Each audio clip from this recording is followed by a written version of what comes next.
우리가 믿음 시리즈로 계속해서 함께 말씀을 나누고 있습니다. 그 첫 번째로는 우리가 부족에서 체험을 어떻게 누릴 수 있는가, 하나님의 섭리를 믿고 말씀에 순종하며 하나님을 확신할 때에 우리가 부족함에서 체험의 은혜를 누리게 된다라는 말씀을 함께 나눴습니다.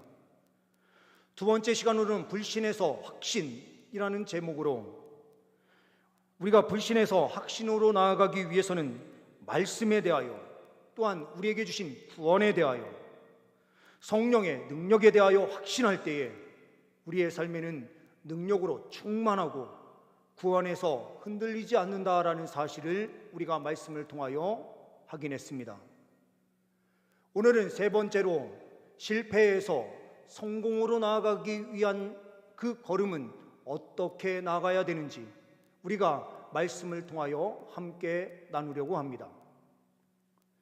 오늘 말씀이 있는 이 말씀의 배경은 7장부터 시작이 됩니다.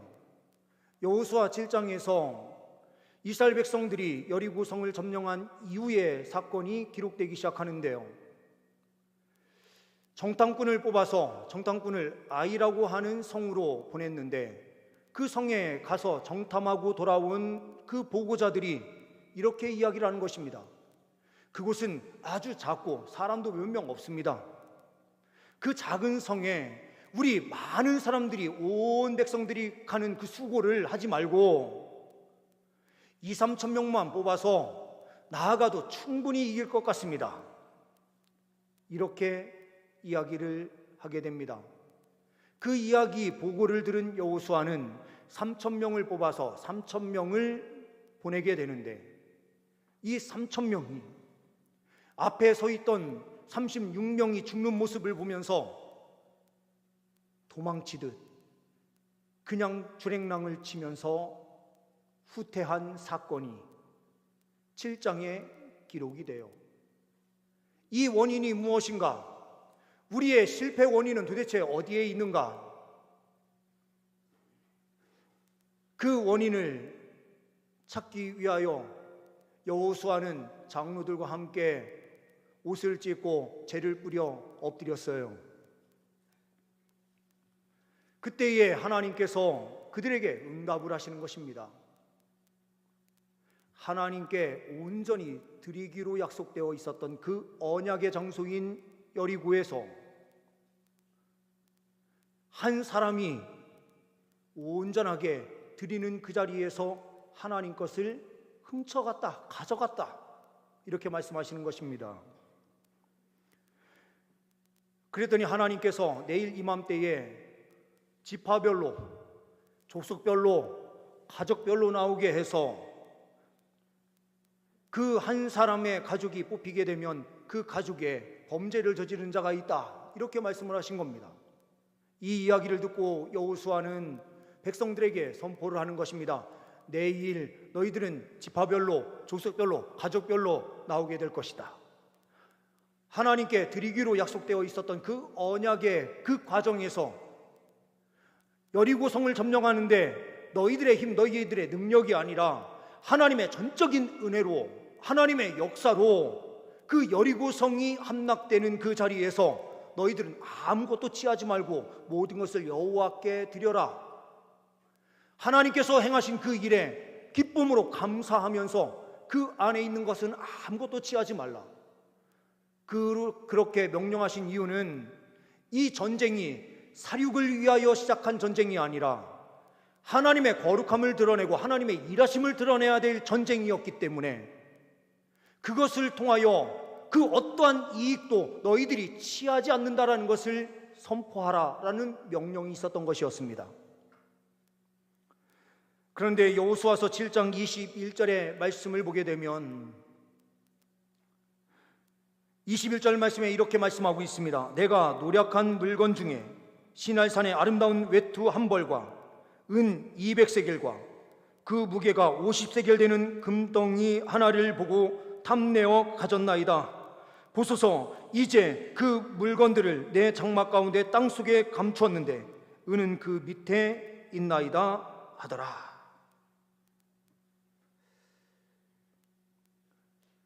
아간이라고 하는 사람이요. 그런데 하나님께서는 그 어떠한 것도 취하지 말라. 이 전쟁은 사륙과 탐심에 의하여 시작되는 전쟁이 아니다라는 것을 분명하게 선포하시기 위하여 그 모든 것을 건들지 말라라고 말씀하셨는데, 아간이 딱 들어가서 보니까요, 명품 옷이 딱 걸려 있는 거예요. 그 당시에 신할 외투하면은 최고의 밍크 코트처럼 최고의 기업이 만든 가장 명품 중에 명품인 그 신할 외투가 거기에 딱 걸려 있는 거예요. 명품 백이 있고 명품 시계가 있는 것처럼요, 딱 들어갔더니 명품이 딱 걸려 있어요. 40년 광야 생활을 하면서요, 옷 한 벌로 그들은요 40년 세월을 지냈는데, 아니 외투가요, 그것도 명품 외투가 딱 걸려 있으니 탐심이 그냥 생겨가지고요, 하나님의 말씀은 온데간데 없어요. 요즘 금 한 돈이 50만 원, 60만 원 한다고 하는데요, 거기에 딱 들어가서 보니까 금이 있어요. 그곳에 은이 있어요.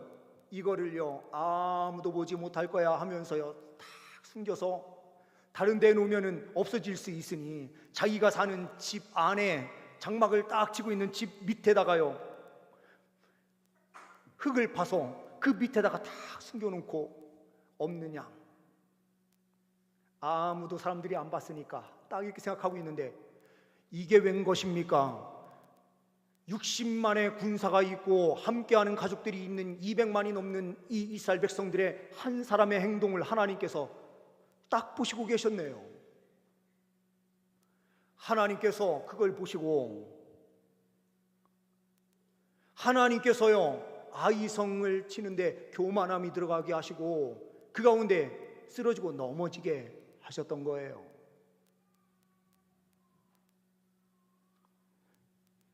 실패의 이러한 자리에서요 우리가 다시 어떻게 성공의 자리로 나아갈 수 있는가, 우리는 오늘 본문 말씀을 통하여 볼 수 있습니다. 본문 말씀을 통하여 보는 첫 번째는 성공의 삶을 위해서 다시 시작하라 라고 하는 메시지를 주님께서 주시고 계신다라는 겁니다. 1절 말씀을 보게 되면 여호와께서 여호수아에게 이르시되 두려워하지 말라, 놀라지 말라, 군사를 다 거느리고 일어나 아이로 올라가라. 보라, 내가 아이 왕과 그의 백성과 그의 성읍과 그의 땅을 다 내 손에 넘겨주었으니.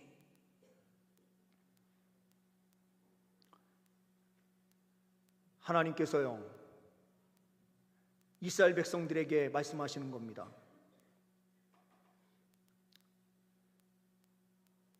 그 실패의 자리에서 그냥 있지 마.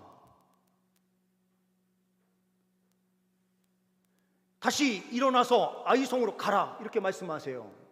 근데 이렇게 말씀하실 때에는 어떤 작업이 있었는가라는 것을 우리는 7장에서 볼 수가 있습니다.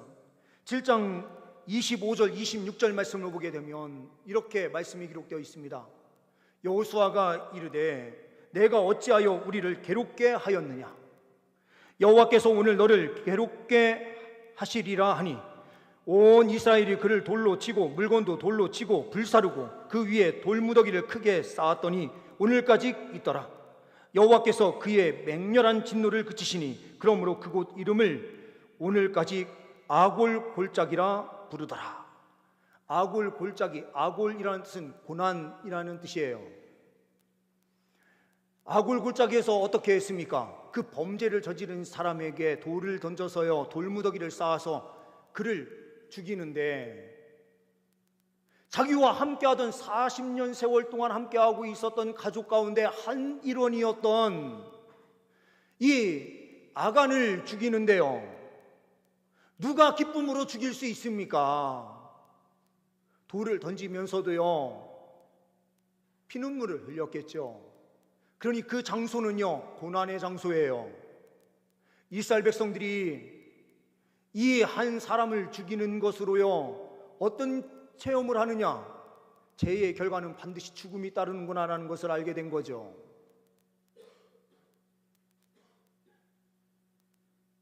이 죽음의 자리가요 결국에는 이스라엘 백성들의 전체의 회개의 자리가 된 거예요. 이 전체의 회개의 자리를 통해서 하나님께서는 어떻게 하시는가? 호세아 선지자는요, 이 말씀을 인용하면서 아굴 골짜기를 소망의 문으로 바꾸시는 하나님에 대하여 설명을 해요. 호세아 2장 15절 말씀을 보게 되면 이렇게 기록이 되고 있습니다. 거기서 비로소 그의 포도원을 그에게 주고 아굴 골짜기로 소망의 문을 삼아 주리니. 이스라엘 백성들이요, 아굴 골짜기에서 죽는 자리, 이 죽는 자리는요, 우리가 철저하게 회개하는 자리가 죽는 자리예요. 예수 그리스도께서 십자가에서 죽으신 그 자리가 아굴 골짜기와 똑같은 곳이에요. 우리의 고난, 우리의 모든 죄의 무거운 짐을 짊어지시고 가셔서 십자가에서 죽으신 그 자리가 아굴 골짜기와 똑같아요. 우리가 그 앞에서요, 진정한 회개로 나아갈 때에 주님께서는요, 그 아굴 골짜기를 뭐로 바꾸시는가? 소망의 문으로 바꾸시는 거예요. 하나님께서 승리하는 곳으로 우리를 인도하시는 그 영광을 보는 자리가 바로 진정한 회개가 있는 자리예요.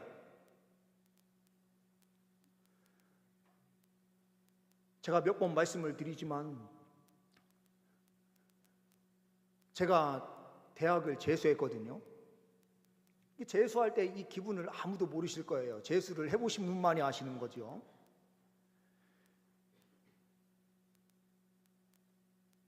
대학을 잘 갈 거라고 생각을 했는데요, 뜻대로 안 돼요. 재수예요. 재수할 때요, 노량진에 가가지고요, 한샘학원하고 대성학원에 단과반을 진짜 잘 가르친다고 하는 선생님들 것만 딱 찍어가지고 가서 공부를 하는데요, 이때만큼 초라해 보이는 나의 모습을 또 어떻게 발견할 수 있을까? 어디에도 소속이 되지 못해요. 집에서는 고등학교 졸업했으니 부모님께 용돈 다 쓰는 것도 이게 참 힘들어요. 자존심도 상해요. 그러니 아르바이트 하면서 가서 일을 하면서 공부를 해야 되는데, 이 공부하는데도 무슨 소망이 있어요? 또 떨어질지 어떻게 될지 아무도 모르잖아요. 그 자리가 진짜 힘들어요.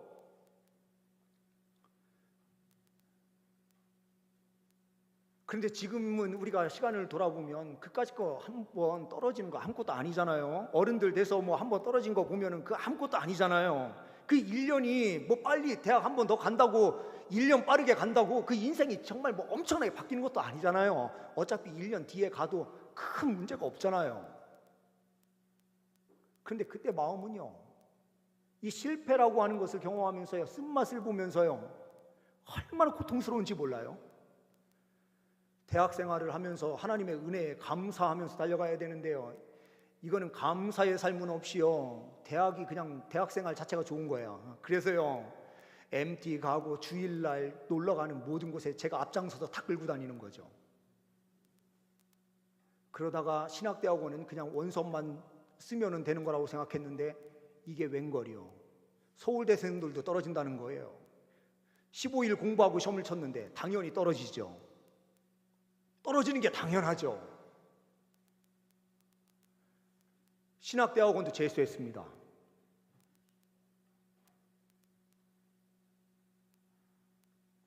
저는 이 재수한 삶을요, 지금 되돌아보면 하나님의 은혜의 시간이었다는 것을 알기 때문에요, 전 창피하지 않아요. 이 시간이 저는요, 주님을 더 깊이 만나는 시간이 됐어요.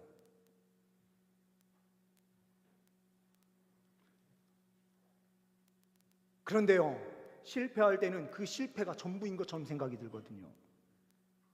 우리가요, 하나님 말씀대로 살려고 하다가도요, 실패하는 자리에서요, 하나님의 은혜로 성공하는 삶도 많이 있었는데 실패하는 그 자리에서요, 실패만 보여요.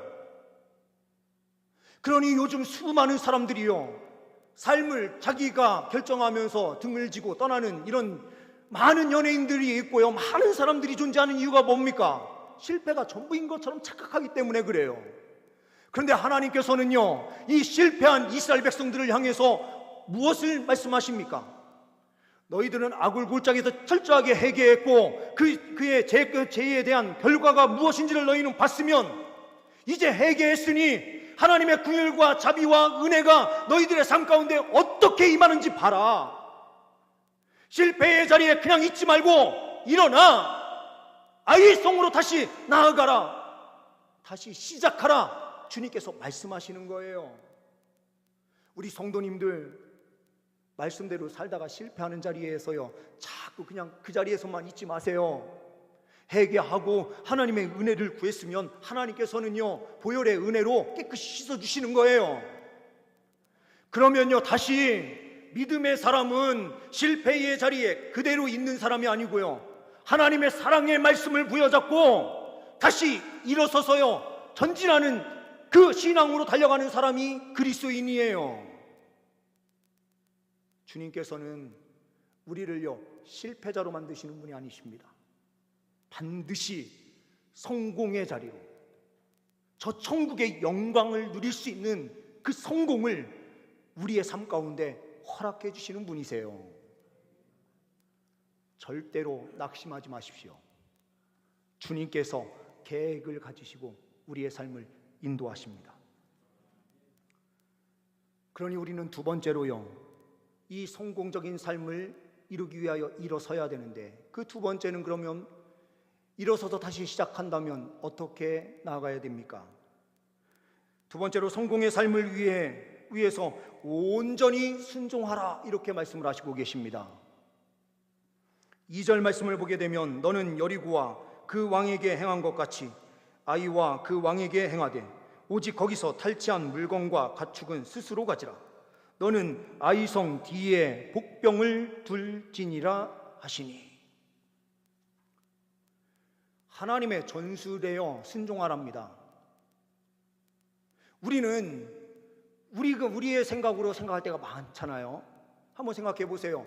아이성은요, 이름을 그렇게 줘서 그런지 몰라도요, 굉장히 작은 아이성과 아이들이 사는 것처럼 작은 성이었는지 몰라도요, 이 아이성이 아주 작은데 처음에요 2-3천 명만 가도 충분히 이길 거라고 할 정도였으면 그 다음에는 특수부대 잘 훈련된 사람들을요 그냥 2-3천 명만 뽑아서 가도 되는데, 주님께서는요 온 백성을 다 데리고 가라 이거예요.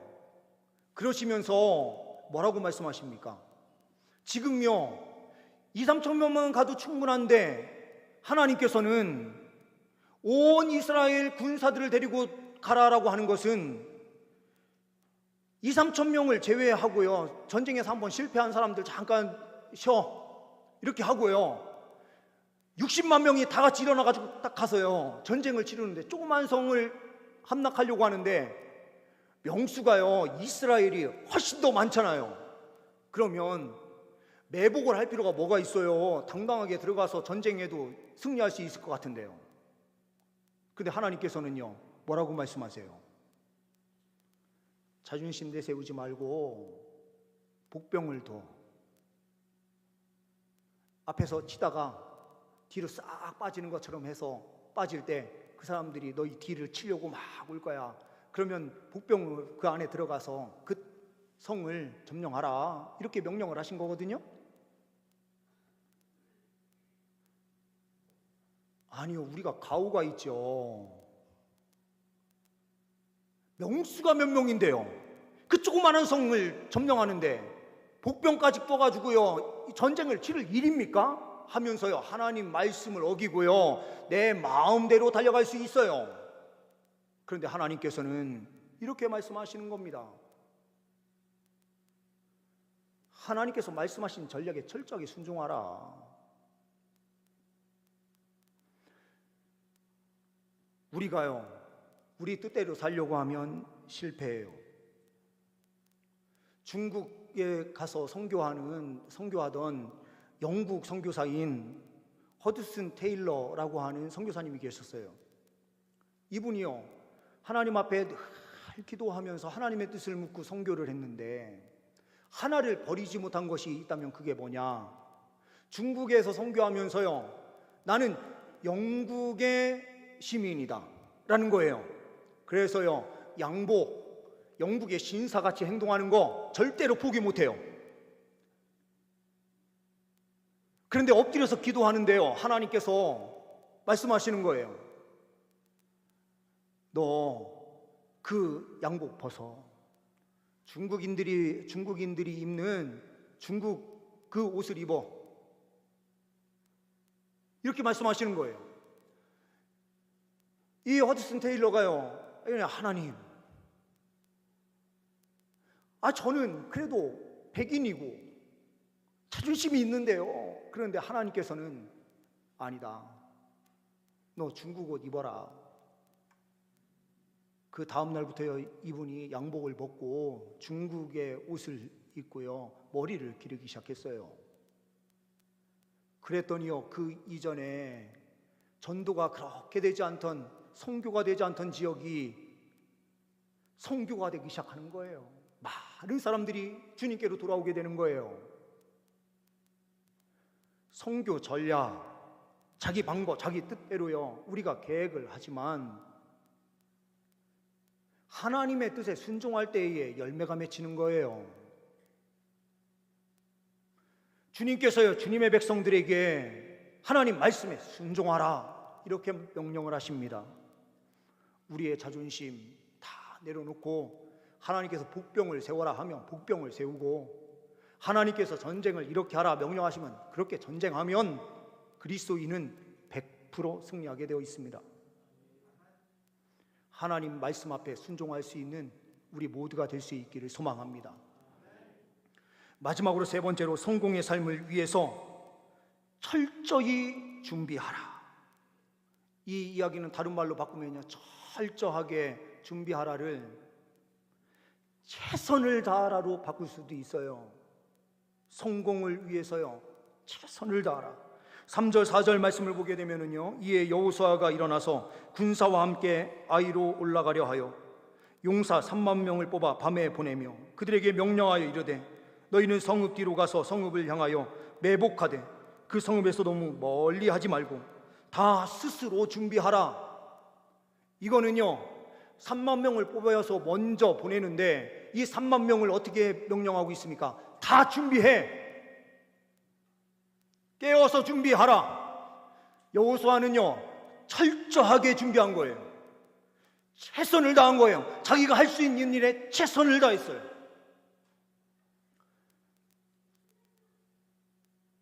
우리 성도님들 이렇게 생각하실 수 있지 않습니까? 아니, 하나님께서 함께 하시면 그냥 승리를 얻는데 우리가 뭘 준비를 해? 준비할 필요 아무것도 없지. 하나님께서 다 행하실 것이니 우리는 기도만 하고 우리는 말씀만 읽으면 되지, 이렇게 생각할 수 있죠. 그게 정말 믿음이 있는 것처럼 보이는데 그거야말로 진짜 믿음 없는 행동이거든요. 자기가 해야 할 일은 하기 싫어요. 다 하나님께서 하시기를 원하는 거예요. 자기는 아무것도 안 하면서 하나님께서 던져주시는 그 좋은 것만 내가 먹겠사오니 하나님이 나의 종이 되어주셔서 움직여주세요, 이렇게 말하는 것과 똑같아요. 하나님께서는요, 하나님의 사람들에게 뭘 말씀하시려고 하시는 것입니까? 최선을 다하는 그 삶을 통해서요, 하나님의 사람들이 성숙해지기를 원하시고요, 하나님을 더 철저하게 의지하는 법을 훈련시키시기 위하여 하나님께서 그 모든 과정을 주시고 계시는 거예요. 박지성이요, J리그에서 교토에서 운동 선수로 뛸 때예요. 가장 못하던 팀이 이 팀이 우승을 했어요. 그러면서 이 박지성이 어디로 갑니까? 유럽으로. 그리고 유럽에서 프리미어 리그 최고로 쳐주는 맨체스터 유나이티드에 들어가는데요, 이 사람이 은퇴를 하고요, 촬영하는 촬영팀과 함께 다시 J리그인 이 교토가 있는 곳으로 날아가서 거기에 초청으로 이제 이야기를 하고요, 그리고 유소년 팀이 있었는데 그 유소년 팀을 만나서 질문을 이제 하게 해서 그 질문에 답하는 형식으로 그 내용이 진행이 돼요. 한 아이가 이렇게 질문을 합니다. 우리 J리그와 프리미어리그가 뭐가 가장 다릅니까? 이렇게 질문을 한 거예요. 그랬더니요, 박지성이 이렇게 답변을 하더라고요. J리그는 훈련을 할 때는, 연습할 때는 진짜 연습을 하는데 프리미어에 가서 보니까 연습을 실전처럼 하더라. 진짜 경기를 뛰듯이 훈련을 하더라. 이렇게 이야기를 하더라고요. 진짜 강한 팀들은요, 연습을 훈련처럼 하는 거예요. 강한 하나님의 군사로 세워지는 하나님의 사람들은요, 연습을 어떻게 해요? 실전처럼 하는 거예요.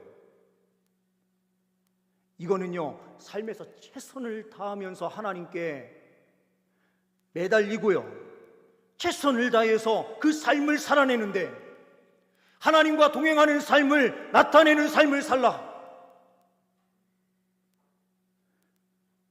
그리스도인은요, 대충 사는 사람들이 아니에요.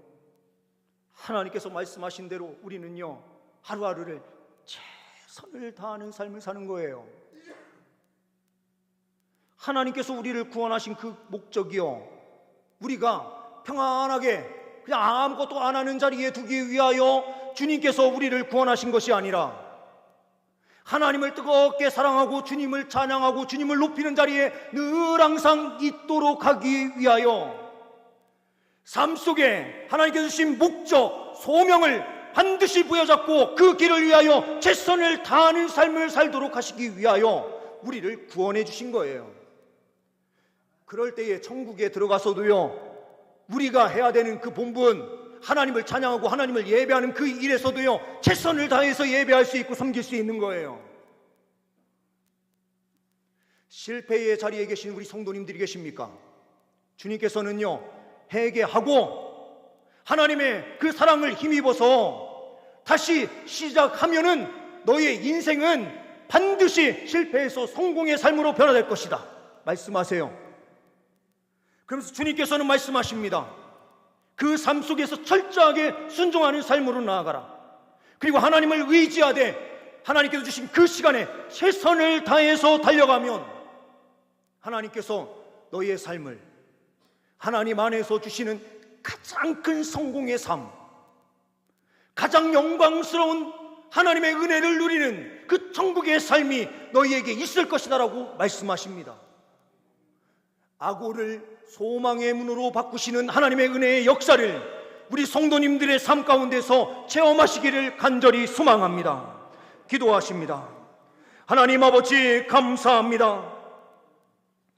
실패한 우리의 인생을 주님께서 붙잡으셔서 성공할 수 있도록 인도하여 주심을 믿습니다.